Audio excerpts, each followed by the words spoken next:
And I'm Dalton Cameron. And we've been married for 1.5 years now. Hi, I'm Sharon.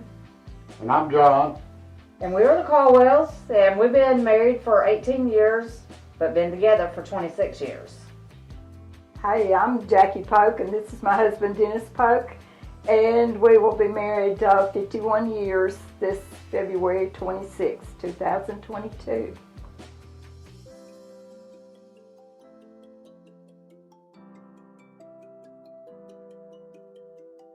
Okay, so the story on how we met was, today's world is social media, and my parents were mad about it. I think my whole family was. We were, friends on social media for I don't even know how long, honestly. Ever since you killed that big deer. Yeah, I think that was it, when I killed the big deer. Anyways, so we had mutual friends and social media, and he added me on Snapchat and messaged me on one of my niece's videos and was saying, oh, she's so cute. He knew that was going to get me because she's like my world. And so after that, he kind of talked to me for about a week or two and was like, all right, I want to take you on a date, Mm-hmm. And I was like, I'm kind of nervous. I didn't want to date. I think I made that pretty clear, too, that I really didn't want to date anyone at the time. Maybe try harder. Yep, made me try a little bit harder. And so anyways, my best friend, roommate at the time, she was like, you need to go on the date. You don't know, he could be the one. I was like, you're insane. I'm not here for it. So anyways, he came up to Little Rock. Mind you, we were 2 hours apart. He came up to Little Rock and we went on a date, and he brought me flowers. He did that, and he told me, let me show you how a gentleman is supposed to treat you. So I was like, all right, that's a high bar we're at. And I didn't tell my parents actually until like a week later that I even went on a date with him, because I knew they would be like furious with me for dating a stranger or going on a date with a stranger. So we went on a date, we got back, and I think that after that night I told my roommate, I said, I'm going to marry that man, like 100% knew it. My sister had told me my whole life, when you know, you're going to know. And he prayed with me that night before we ate. We had a great night, and I knew from the moment I saw him and I guess talked to him really that he was going to be my husband one day. And here we are, 1.5 years later, married 1.5 years, but dating, I guess, like almost 4 years. Good thing I was a whole lot thinner than you too, huh? Yeah, so anyways, that's kind of how we met, and it's been, I guess, great ever since. I couldn't imagine my life without him now. Okay, so we actually met at a little place called the Sundowners, which a lot of people will remember. And I walked in, and this one was bartending. First night for me to be out. And we just started chit-chatting, and he said, do you want to go out on a date? So that's what we did. Our first date, Applebee's. And funny story to that one is I was very nervous. And so as of today, we don't ever bring food home from a restaurant because I didn't eat my food. And so we had it boxed up, and it stayed in the car for a little long. So we no longer bring food home from the restaurants because I don't take them back out. We were in high school, and I guess we knew each other through school there in Spring Hill all of our lives, but never focused on him, And so he started kind of pushing himself on me. I've always told him he made me love him. So, but when we were in high school, we were, I guess, about 15, and we started going together. So here we are.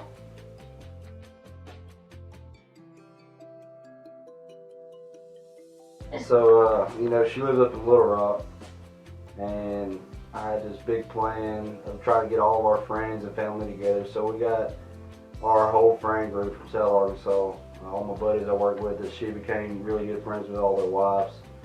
And so I got them all to come up, and my family and her family.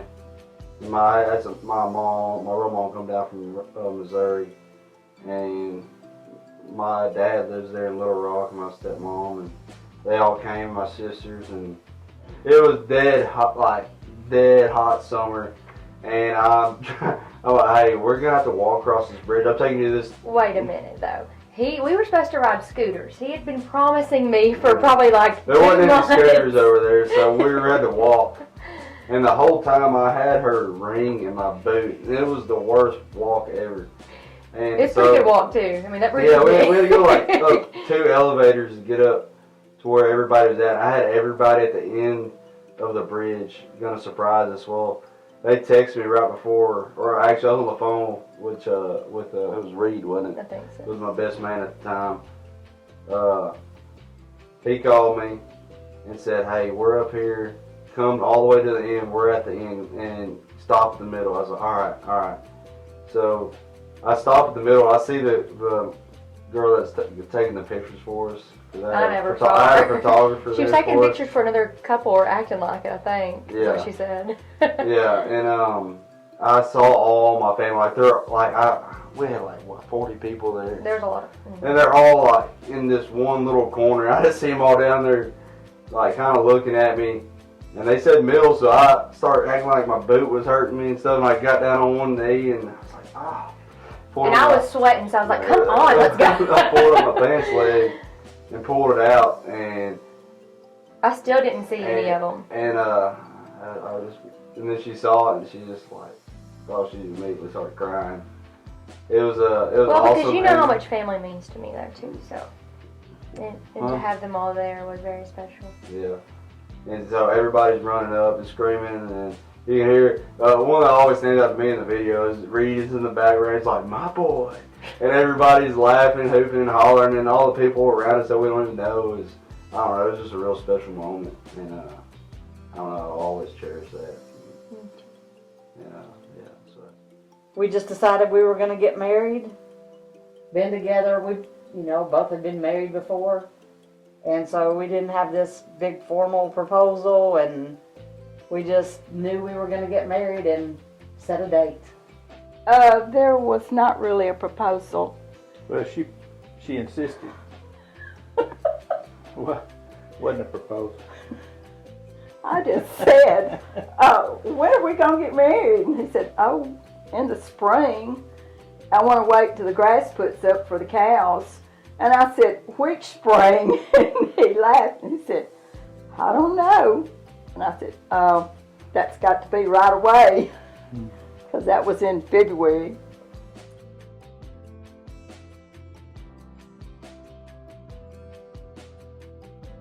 Every, young girl imagines her whole life what her wedding's going to be like. And, I couldn't imagine it, obviously, without you and everything. But we have such good friends, such good family that care so much about us. Like, you can just see it, how much they care for us and how much we love them.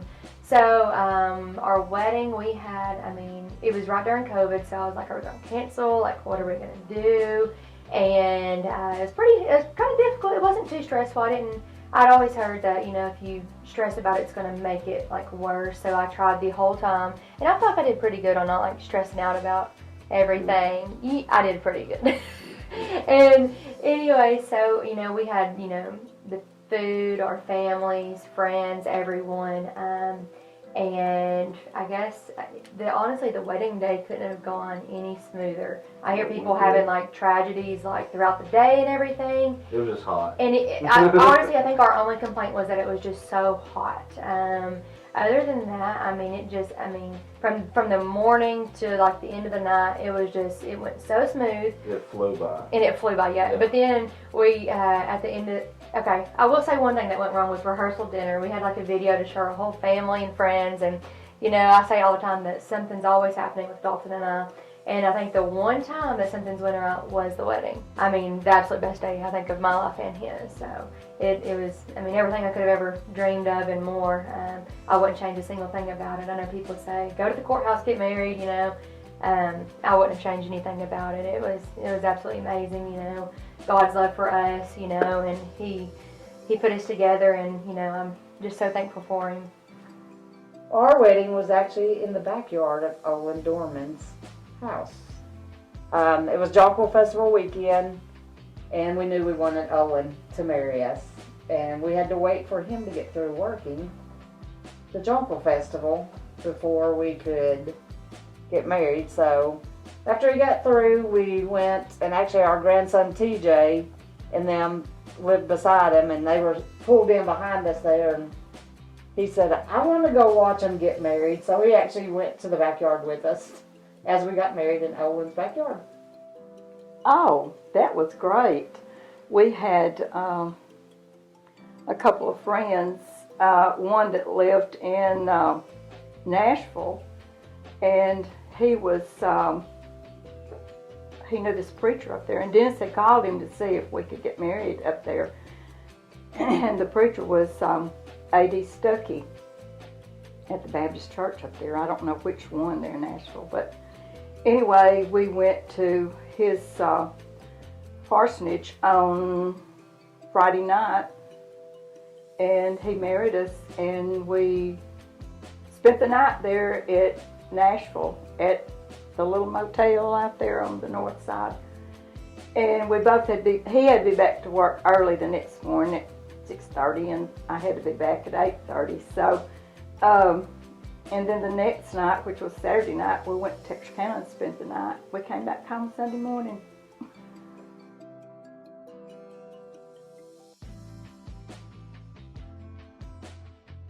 One morning we went out to Lake Columbia outside of Magnolia, and I told her I wanted to try out a certain color because I knew the clouds being out that day, it was a heavy overcast day, so I was like, let's try a different color. I'm going to throw this color I caught them on the other day.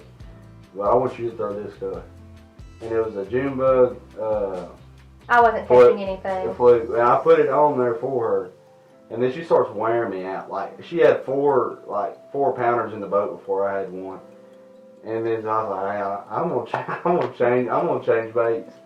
And after that, she was talking all this trash and says, oh, I'm whooping you.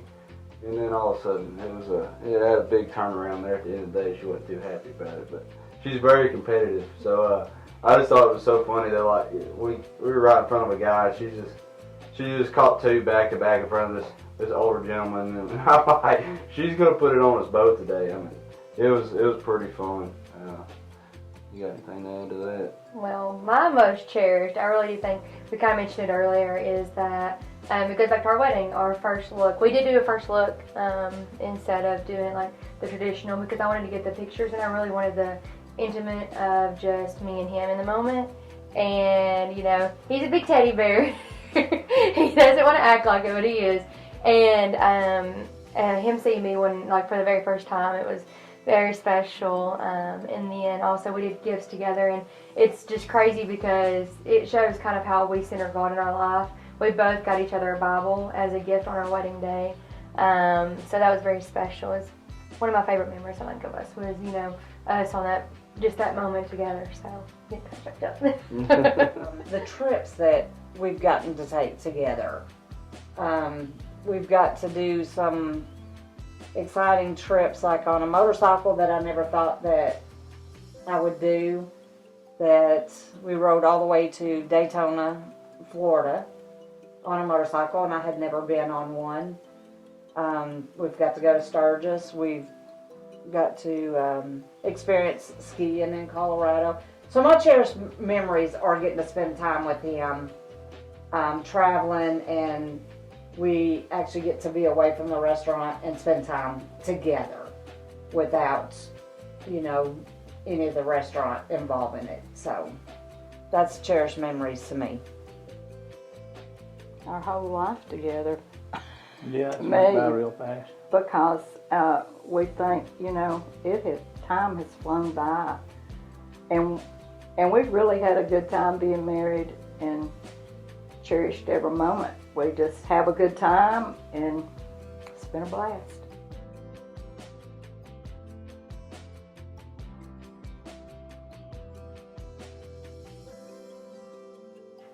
When we were at my house, like, obviously, anytime that he was with my dad, we were both going to be together.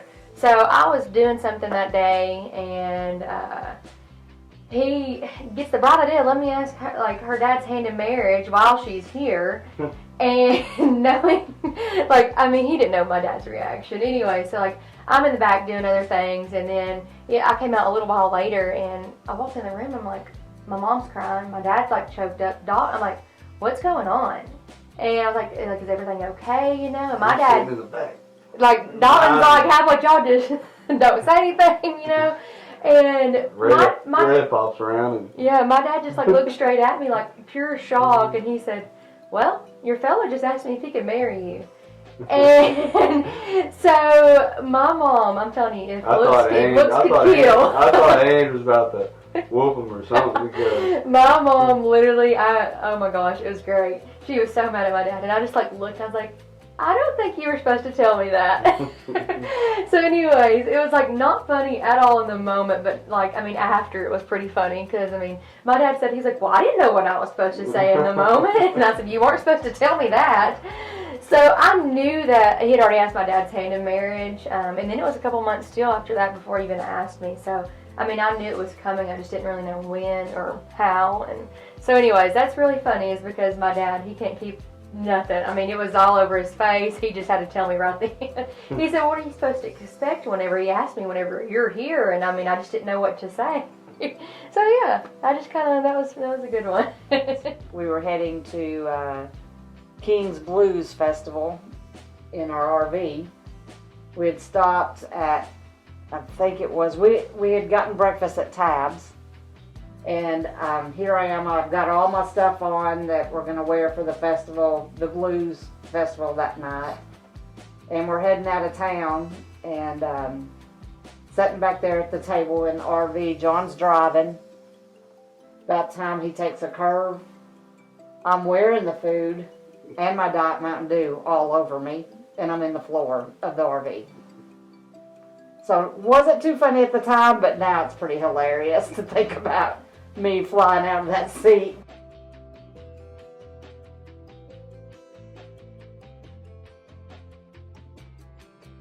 Well, I'd say you need to make sure that you're marrying the right one. Because if you don't, you're not going to be happy.